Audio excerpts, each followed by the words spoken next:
Homens e máquinas, na terra e no ar.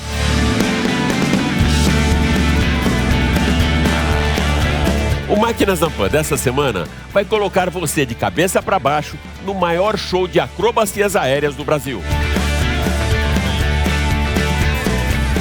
Nós vamos mostrar para você os principais momentos da 8ª edição do Campeonato Brasileiro de Acrobacia Aérea e suas máquinas voadoras, joias raras da aviação e o seu museu, localizado no estado do Paraná. E voando baixo, a hipermáquina SSC Tuatara acelera forte uma pista de pousos e decolagens da NASA para comprovar que é o carro mais rápido do planeta. Richard Max, jornalista especializado em tecnologias digitais, vai analisar o impacto da falta de semicondutores na indústria automotiva e Henrique Pereira faz um raio-x na tecnologia embarcada nos automóveis que trabalham para a segurança dos seus ocupantes.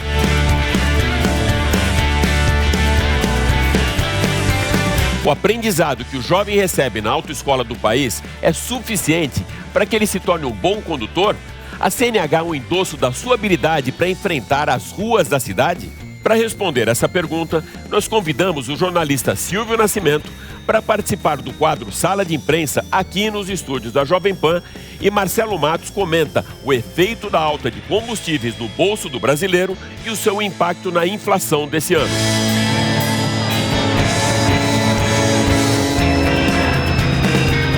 Eu sou Alex Rufo e tudo isso e muito mais você vai acompanhar agora comigo nesses próximos 30 minutos aqui no Máquinas na Pan. Lembrando que você também pode assistir o nosso programa em vídeo pelo canal Jovem Pan News, Jovem Pan Esportes e pela Panflix. Então se ajeita bem aí no cockpit e aperte o cinto, porque o Máquinas na Pan dessa semana está só começando. Máquinas na Pan. Para darmos a largada no programa dessa semana, uma viagem ao passado, com o início da aviação até os dias de hoje com acrobacias aéreas. Lançado em 1965, o longa britânico Esses Homens Maravilhosos e Suas Máquinas Voadoras retrata o desafio de gentleman drivers no início do século passado que aceitaram o desafio de cruzar o Canal da Mancha em uma aventura aérea de Londres a Paris. 100 anos depois dessa odisseia retratada na telona, homens continuam desafiando a lei da gravidade com suas máquinas voadoras. Na semana passada, foi realizada a 8ª edição do Campeonato Brasileiro de Acrobacias Aéreas no Paraná, com a participação até mesmo de pilotos do asfalto.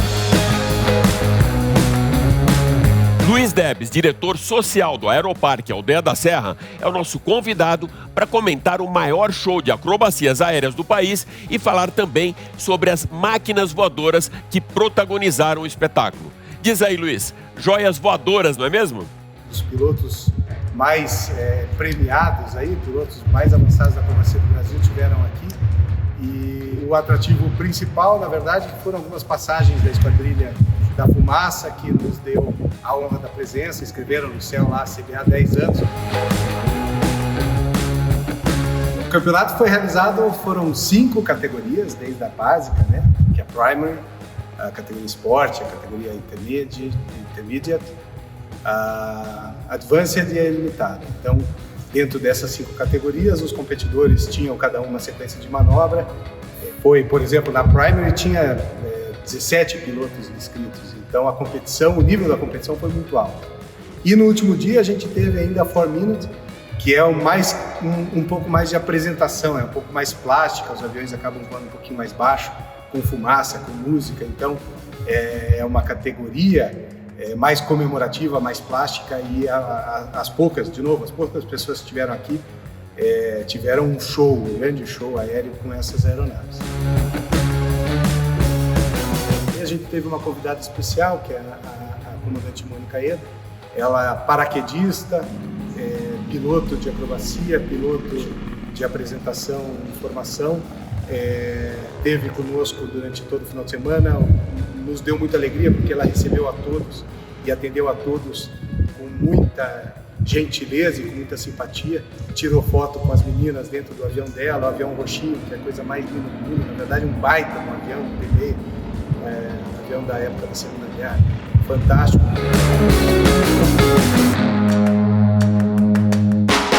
Luiz, a exemplo do que a gente vê na Europa e nos Estados Unidos, existe aqui no Brasil também algum museu onde o visitante possa conhecer essas aeronaves de perto?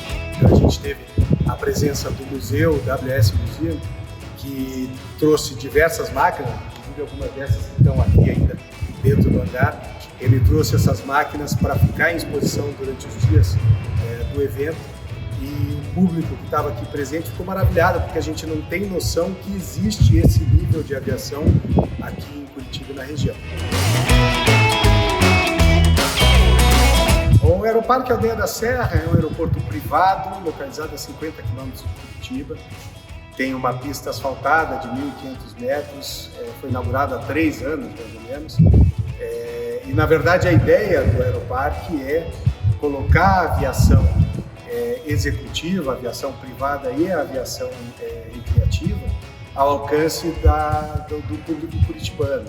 Na verdade, tem gente de Ponta Grossa aqui, tem gente de outras cidades ao redor, inclusive de Santa Catarina, que usa o aeroporto, mas muito próximo na projeção da terminal de Curitiba, então muito próximo da cidade, e tem uma aviação aqui super interessante, tanto a aviação executiva, mas principalmente a aviação recreativa. E a região é muito propícia a isso, porque a gente está numa região de planície, na verdade é um planalto, um segundo planalto, mas não é montanhoso, então os voos aqui na região são fantásticos. A região para esse tipo de atividade é muito bacana e muito segura.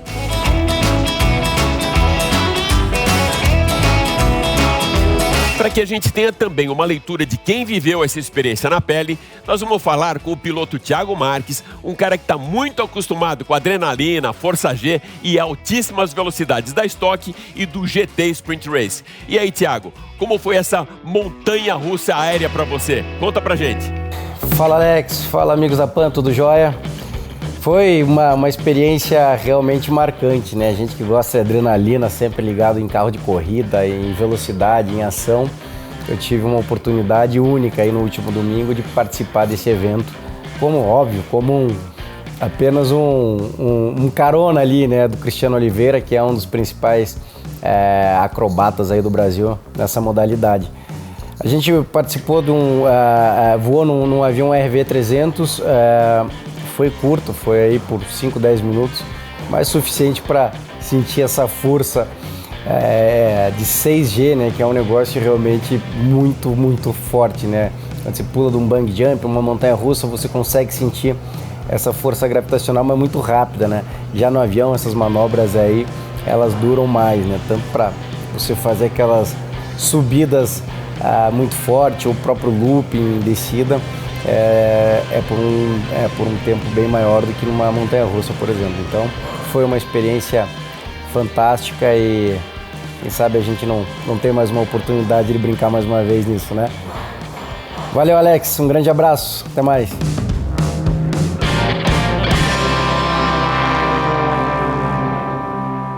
No ano passado, a indústria automobilística sofreu uma paralisação por conta da Covid-19. Nesse ano, teve uma queda muito grande na produção de automóveis por outro fator, a falta de semicondutores. Para entender essa equação, aí, esse fio desencapado da conectividade dos automóveis, a gente convidou Richard Max, que está aqui comigo no estúdio da Jovem Pan, para falar exatamente da importância de todos esses condutores na estrutura do automóvel, na sua conectividade e com toda essa tecnologia embarcada. Seja bem-vindo aqui, Richard. Obrigado, Alex. Richard, é isso, né? Mas primeiro eu queria entender exatamente aonde que se encaixam esses processadores, né? Esses semicondutores, para estar fazendo tanta falta no mercado e parar uma produção. Na verdade, o semicondutor ele é global, né? É para tudo. Tudo que tem de tecnologia usa o semicondutor, podemos chamar de chip. É o chip que você tem no seu computador, no carro. Só mudou a legenda, foi isso? Só mudou a legenda. É o chip que controla, cada chip tem a sua função. E com o Covid-19, o que aconteceu? A demanda foi muito grande com as fábricas paradas. A quantidade disso já era limitada antes, né? Então o fabricante ele se programava para poder comprar de tempos em tempos e não ter a falta para fazer a produção do carro, por exemplo. Com o Covid, todos os outros fabricantes, não só de carro, videogame, televisão, computador, celular, também começaram a solicitar cada vez mais. O chip não tem, né? Faltou para todo mundo. Isso global, né? Global, isso é para o mundo inteiro. E aí o que aconteceu com os carros, principalmente? O carro hoje tem uma tecnologia embarcada muito grande. Mesmo um carro de entrada hoje, ele tem diversos componentes eletrônicos. Então o ABS é um exemplo. O farol que acende sozinho num carro mais top de linha, ele tem um chip que controla isso. Então é isso que está faltando. Não é o chip do farol ou o chip do ABS. É o componente que fabrica esse chip. Indo um ponto mais à frente agora, Richard, você esteve comigo lá na CES Las Vegas, o maior show, pelo menos na minha leitura, de tecnologia do mundo, onde as montadoras estão participando cada vez mais, até isso acabou dando uma esvaziada no próprio salão do automóvel para migrarem para esse salão de tecnologia. E se fala muito das smart cities, das cidades conectadas, da internet das coisas, dos carros conversarem com os carros. Isso a gente vai ver logo nas ruas ou é um futuro muito distante? Olha, eu acho que como a família Jetsons é da nossa época, sim, eu acredito que ainda vai demorar bastante, principalmente no Brasil, pela infraestrutura, né? A gente precisa ter uma estrutura muito boa nas estradas e também de conectividade.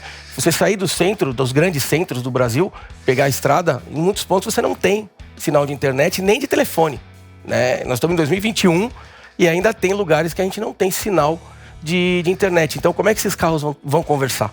Richard, tentando dar um passo mais à frente agora ainda, como vai ser esse carro do futuro? Por tudo que você viu, pelos salões de automóvel, por toda essa pesquisa que você faz dentro de tecnologia, internet das coisas, o que a gente pode esperar do carro do futuro? Mas ele carro do futuro real, né? Não a fantasia, não aquele aspiracional. O que é esse próximo carro que a gente pode ver por aí? Olha, eu acho que o carro mais próximo hoje seria os da Tesla, e acredito que mais para frente as outras companhias deverão seguir mais ou menos o mesmo perfil.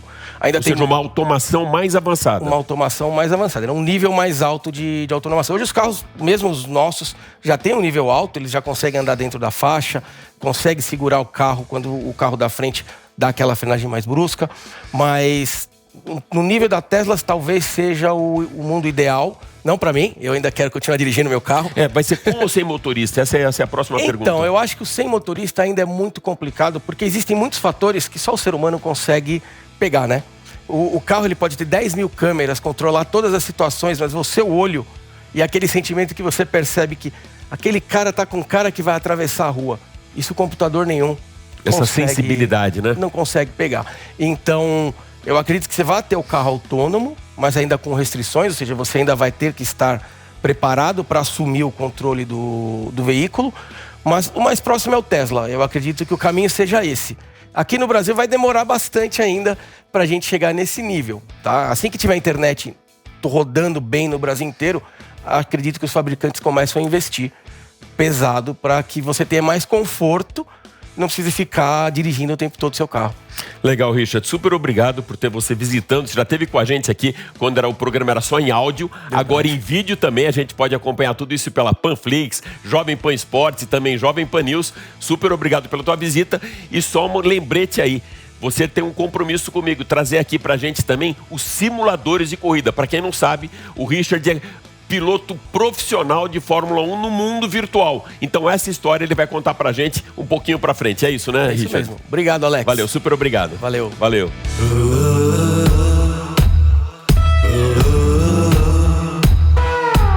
Quais são os verdadeiros limites da máquina? Enquanto a tecnologia, o desenvolvimento de carros em túnel de vento e os avanços do design dos superesportivos caminham lado a lado, a física enfrenta desafios que vão bem além da nossa percepção.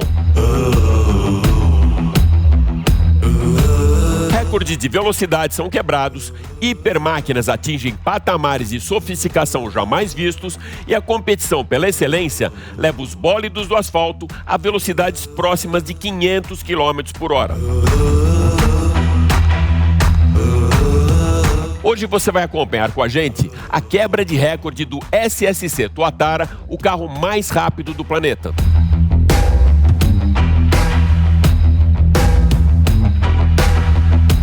Qual o limite máximo da velocidade de um automóvel? Eu não me refiro aqui aos limites impostos pelas autoridades oficiais de trânsito, mas sim pelos limites regidos pelas leis da física.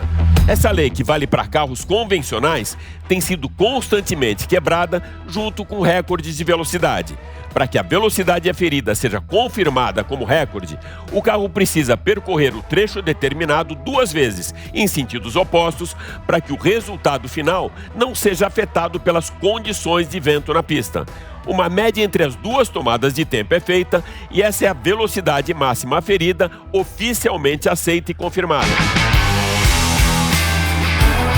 Esse foi o procedimento adotado para registrar que o SSC Tuatara é oficialmente o carro mais rápido do planeta. O Tuatara tem um motor 5.9 biturbo V8 e entrega 1.774 cavalos de potência no etanol. O design dessa máquina vai muito além da beleza. O carro foi meticulosamente esculpido para vencer a resistência do ar, com coeficiente de arraste aerodinâmico mais baixo que qualquer outro da classe das hipermáquinas. O seu equilíbrio fornece um downforce progressivo e muito eficiente em qualquer faixa de velocidade. O primeiro teste, realizado em outubro do ano passado no estado de Nevada, não foi confirmado oficialmente devido a uma suspeita na edição e acabou sendo descartado. Para confirmar o recorde de velocidade no início desse ano, a pista utilizada foi da NASA, no Kennedy Space Center da Flórida. Dessa vez, seguindo todos os protocolos de controle, a pista utilizada foi a do Space Shuttle, com 4,6 quilômetros de comprimento.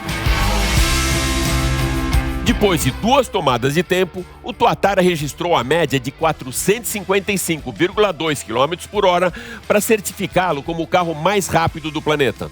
O proprietário do hipercarro quer apostar em mais um desafio: superar a marca de 300 milhas por hora, equivalente a 483 km por hora, para deixar futuros desafiantes fora do páreo. Deve entrar nessa briga o recordista anterior, Koenigsegg Agera RS, que atingiu 447 km por hora em novembro de 2017, a Hennessy, fabricante do Venom FS, que afirma ter uma máquina capaz de chegar aos 500 km por hora ainda neste ano, e o Bugatti Chiron Super Sport 300 Plus, que chegou a 490 km por hora, mas não foi considerado oficial por ter percorrido a pista de Era-Lacim somente em uma direção. Enquanto mais um recorde de velocidade não é quebrado, as leis da física escritas por Galileu, Einstein e Isaac Newton precisarão ser revistas e ajustadas para essas hipermáquinas dos sonhos. Das leis da física, vamos mergulhar agora nas tecnologias embarcadas em um automóvel que trabalha para a segurança do motorista e passageiros, com uma análise bem interessante feita pelo engenheiro Henrique Pereira. Henrique, passa pra gente algum desses sistemas de segurança que são desenvolvidos nos últimos anos para a indústria automobilística. Nos últimos anos, a indústria automotiva investiu milhões em sistemas de segurança, desde os mais simples, como o brake light, passando pelos de maior relevância, como o cinto de segurança, airbag, freios ABS, controle de tração, e chegando aos mais complexos, graças à eletrônica embarcada, como os assistentes de direção que gerenciam o modo dirigir. Podemos constatar, principalmente em carros de maior valor agregado, sistemas que auxiliam na manutenção da faixa de rodagem, mantêm a distância segura para o carro da frente, equipados com radares e câmeras de bordo que indicam a aproximação de veículos e pessoas, principalmente nos pontos cegos, e até sistemas que prevêem uma colisão inevitável, preparando o carro em milissegundos para preservar os ocupantes de danos maiores. Vamos falar hoje de sistemas de segurança, os mais relevantes, como o cinto e airbag, seus princípios e as armadilhas que criamos para nós mesmos. Vamos começar a falar pela correta posição no banco do motorista. Ela deve ser tal que seus braços fiquem flexionados, nunca muito próximo e nunca muito distante, pois essas posições comprometem o funcionamento do cinto de segurança e do airbag. Segure o volante na posição 10 para as 2. A maioria dos carros te leva a segurar o volante assim. E nunca segure o volante por sobre o airbag.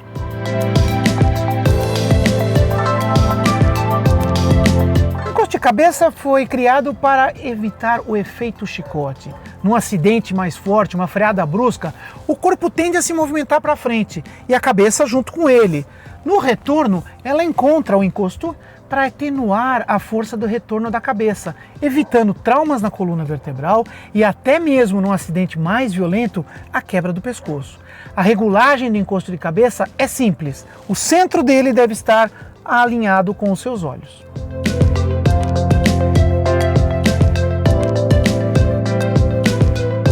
O cinto de segurança, embora pareça uma simples tira de nylon, tem muita tecnologia envolvida, desde o material com que ele é produzido até nos jogos de catracas, explosivos de retenções que funcionam em conjunto com o airbag. Ao sofrer um acidente, o cinto de segurança se trava, retrai, segurando o seu corpo para o seu rosto ser protegido pelo airbag contra o impacto no volante ou mesmo nos vidros do carro. O cinto de segurança também evita que os ocupantes de um veículo sejam lançados para fora, no caso de um capotamento, por exemplo. O uso de clips, aqueles que são vendidos em faróis para segurar o cinto e não deixar que ele fique rente ao seu corpo, elimina toda a dinâmica prevista por especialistas em um acidente. Ele compromete o movimento do cinto durante o impacto, sem que trave no momento ideal e faça o seu retorno. Cintos torcidos têm sempre um efeito indesejável, principalmente nas situações de emergência, pois eles não correm, eventualmente travando o seu movimento, quando você mais precisa dele. É muito importante sempre checar a posição correta das faixas do cinto de segurança. Airbags, também conhecido como bolsas de ar ou almofadas de ar, são dispositivos que se inflam durante um acidente, onde ocorra uma desaceleração e uma deformação da carroceria, para evitar que os ocupantes do veículo se choquem contra o painel. Em alguns modelos também encontramos airbags laterais ou de cortina, que protegem os passageiros em colisões laterais. Airbags se inflamam em milissegundos, a partir de uma explosão gasosa que ocorre em função de uma explosão comandada eletronicamente. Os airbags sempre trabalham em conjunto com o cinto de segurança. Airbags não explodem em passagens por lombadas ou buracos. Isso é mito. Uma atitude perigosa é o passageiro andar com o banco do carro reclinado.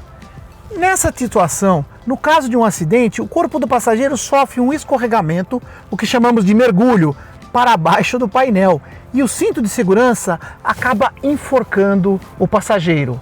Não são poucos os relatos desse tipo de acidente. Esta situação é perigosa. Outra atitude perigosa é viajar com os pés por sobre o painel. Essa atitude pode levar a lesões irreversíveis ou até a morte. No caso de um acidente, o corpo é levado contra os joelhos, causando lesões. Se o carro tiver airbag, mais grave ainda, porque as pernas serão lançadas contra o rosto do ocupante. Pernas, bacia, em alguns casos a própria coluna vão sofrer lesões.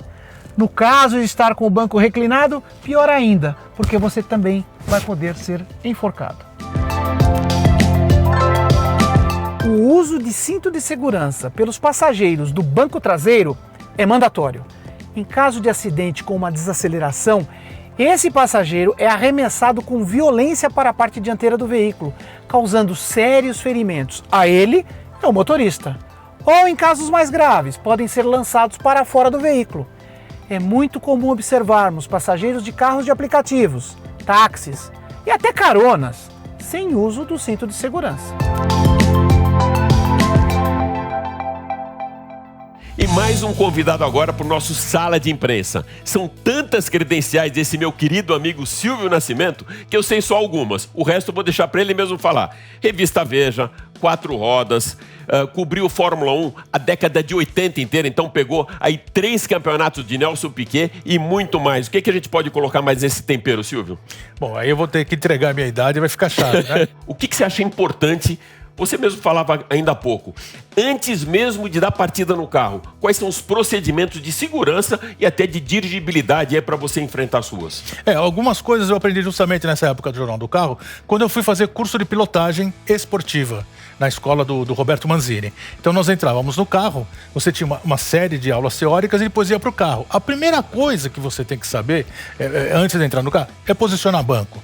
Depois, posicionamento, né, de volante. Hoje você tem muitas regulagens, então precisa acertar uma para sua altura, tamanho. Não ficar com o braço esticado nem totalmente flexionado, porque você precisa, né, ter grau de esterçamento. Não ter isso aqui, ó, óculos, canetas, objetos perfurantes ou que quebrem, né, nessa região. Por quê? Antigamente, que não tinha airbags, você poderia meter a cara no volante e isso ter toda uma complicação de te cortar. Hoje tem os airbags, que eles saem com uma potência que podem machucar. Então, se livrar de todas essas coisas que possam te machucar. E depois ajustar, né, a posição do câmbio. O carro é automático. Mas você em algum momento pode ter que fazer alguma manobra, ter que usá-lo, ou até o freio de mão. O freio de mão não é mais de mão, é de pé. Isso é outra complicação. Então mudou muita coisa. O que não mudou, as coisas que não mudaram, foram exatamente essas coisas. E você, atenção. E hoje tem mais objetos ainda que te tiram a atenção do trânsito, que são os telefones celulares, né? Os aplicativos de caminho. Não importa, porque o que eu tenho visto é que muita gente se acomoda e quando ele bota um caminho, né, para ser guiado, que é sensacional isso, ele também se desencana da atenção. Quando você tem um sinal de internet que falha e o aplicativo diz vire à direita, o cara vai e vira à direita. Exatamente, para não perder a próxima entrada ou não perder tempo, acaba cruzando a frente de um outro carro na via pública. Então a atenção, eu acho que hoje tem que ser maior ainda, a começar disso. Quando você entra no automóvel, regular a altura de banco, distância, o encosto, né, ficar confortável, ter distância de volante, não só de altura, mas também da distância frontal, ajustar retrovisores, mesmo que seja um carro que você, quando vire a chave, ele regule tudo, é sempre bom checar. Né? Porque, como o nosso amigo Richard Marx não faz muito tempo falou, você tem centrais eletrônicas que gerenciam tudo isso e eventualmente podem desregular ou falhar. E os carros autônomos, eu não preciso me preocupar com nada disso. Precisa também. Porque o carro autônomo não faz nada sozinho.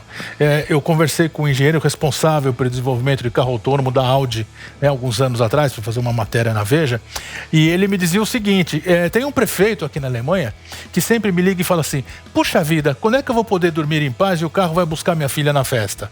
Ele falou, o senhor quer que eu seja sincero? Nunca. Porque enquanto houver um humano no sistema, né, você vai ter uma coisa que ela é imponderável, inesperada. Então tem esse problema. Então, se fossem só os carros falarem entre si num local, né, em pequenas cidades, como hoje já tem na China e lá no Oriente tem algumas pequenas cidades onde são totalmente controladas. Ambiente controlado, as smart cities já, né? Perfeito. Aí tudo bem. Agora, enquanto houver um Silvio, um Alex ao volante, pode ter novidade no caminho, pode ter uma surpresinha no caminho. Silvio, a gente fala do avanço grande da tecnologia, a gente falou também dessa história da própria CNH. O que você acha que falta nesse curso que o jovem tem para a CNH, para ele poder realmente enfrentar as ruas com segurança? Você falou que você fez o curso do Manzini de direção defensiva. Que pitacos que você dá aí de dica para que o cara consiga sair com segurança e não simplesmente com aquele pacotão básico para passar no exame de carteira de motorista? Bom, ele tem que saber o peso do automóvel e quanto esse automóvel pesa, por exemplo, a 50 km por hora. São algumas toneladas que podem causar um estrago muito grande, pode colocar em risco muitas vidas. Então ele precisa ter assim, uma micro percepção de física para saber que aquilo é um problema, saber que justamente esse carro, quando você frear, ele vai arrastar de alguma maneira, seja com freios inteligentes ou não. Então ele tem impacto, enfim. O carro, ele é uma arma grandona e você tem que andar com o cuidado o tempo todo de não disparar. Então, acelerar, não adianta querer correr, você tem que saber um pouco de potência de carro, que significa que velocidade chega, e acima de tudo respeitar a legislação. O que falta nos cursos de autoescola? É você despertar isso das pessoas. Olha, é muito legal dirigir, é super prazeroso, eu já fiz, você já fez, todos já fizeram viagens sensacionais passeando tranquilamente, mas aquilo é uma máquina que está na sua mão e pode cometer não só um erro Claro que sempre não intencional, mas pode acontecer acidente. Silvio, super obrigado por estar com a gente aqui, por nos fazer essa visita aqui na Jovem Pan. Vamos fazer mais, vamos estender mais assuntos por aqui e quero sempre o teu prestígio de estar no Máquinas na Pan. Eu que agradeço, e você é uma pessoa totalmente generosa, completamente generosa. Agradeço a atenção, espero ter despertado a atenção de alguém. E sempre falando o seguinte, é legal dirigir, mas vai com calma, sabe? Tente entender um pouco o automóvel, as coisas, os perigos, os riscos. A gente ouve toda hora e quer que todo mundo seja feliz dentro do automóvel, né? Exatamente. Valeu, amigo. Valeu, obrigado você. Obrigado.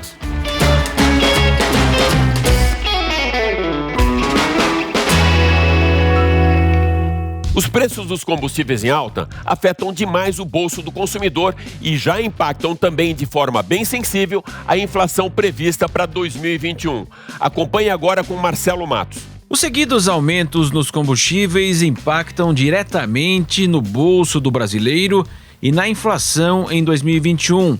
E a conta fica mais cara num país com predominância do transporte rodoviário e os repasses do diesel fazem parte do dia a dia dos consumidores. Nas residências, o gás de cozinha cotado a R$ 100 também gera grande preocupação nas famílias. O IBGE também aponta que o litro da gasolina subiu 9 vezes neste ano e acumula alta de 27,5% e de 37% nos últimos 12 meses. O economista Douglas Dweck avalia a cadeia de reajustes. Como essa inflação está refletindo nos alimentos? Então você vai no supermercado, tudo está mais caro. Será que está mais caro 8% nos últimos 12 meses, como deu o IPCA? Tem coisa que subiu muito mais do que 8%. E boa parte é realmente a parte do frete que está refletida. Então, se aumentou 50%, é uma coisa. Além disso, você tem outras coisas acontecendo, falta de peças por conta da pandemia, no mesmo caminhão. Então, esse aumento, ele está ligado a tudo. E hoje a gente vai sentir o reflexo no produto final, seja ele combustível, seja ele alimentos e outros, a gente está sentindo essa forte pressão da inflação. Na semana passada, a gasolina subiu 9 centavos nas refinarias, um reajuste de 3,34%. Os combustíveis, ao lado da energia elétrica, puxam a inflação no Brasil. O índice de preços ao consumidor amplo do IBGE avançou 0,96% em julho, com alta acumulada de 4,76% ao ano e de 9% em 12 meses até julho.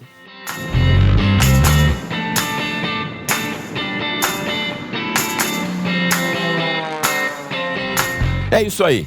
O Máquinas na Pan dessa semana fica por aqui, mas vai lembrar que você também pode acompanhar toda a nossa programação em vídeo pelo canal Jovem Pan News, Jovem Pan Esportes e pela Panflix. Super obrigado pela sua audiência e até a próxima. Valeu!